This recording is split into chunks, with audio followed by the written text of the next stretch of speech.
সকালবেলা না মনে হয় একটা বাড়িতে বড় যুদ্ধ লেগে গেছে।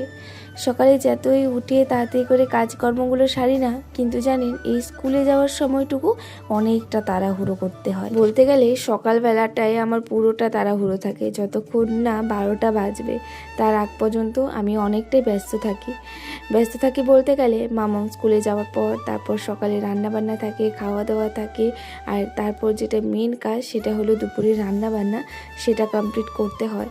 তো রান্নাবান্নার পরই আমি একটু রিল্যাক্স হই, তার আগে কিন্তু একদম হতে পারি না।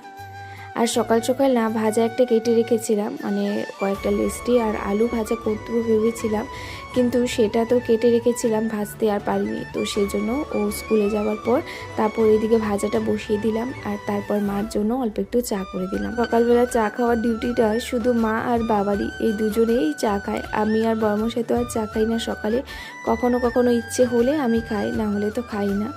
তো এই তো এদিকে আমি ভাজাটা বসিয়ে দিয়ে চলে আসলাম এই ঘরে। এখন তো ঢেকে দিয়েছি, একটু সেদ্ধ হতে সময় লাগবে, তো সেই জন্য ভাবলাম যে সময়টা নষ্ট না করে এই ঘরে বিছানাটা আগে ঠিক করি। কালকে আমার এতটা ঘুম পেয়েছিল, হাতের আংটি যে কখন খুলে পড়ে গেছে আমি বুঝতেই পারিনি।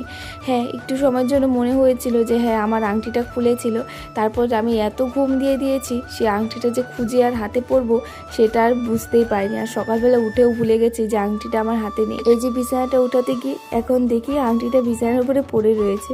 দেখুন তো, এখন যদি হারিয়েও যেত তাহলে তো আমার মনেই থাকতো না আংটিটা যে আমার হাতে নেই।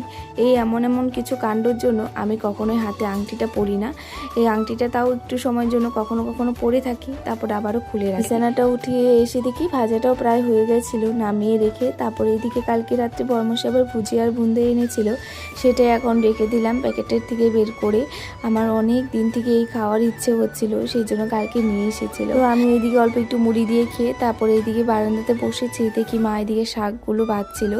জানেন শ্রাবণ মাসে নাকি শাক খেতে হয় না, কারণটা একটাই যে সবগুলো শাকের পেছন সাইডে কিন্তু পোকা থাকে, এই সাদা সাদা পোকাগুলো হয়, সেই জন্য নাকি শ্রাবণ মাসে শাক খায় না।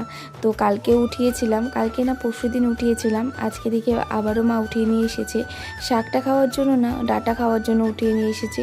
দেখি এতটা পোকা হয়ে গেছে না, সেই শাক তো সব বেছে বেছে ফেলে দিলাম।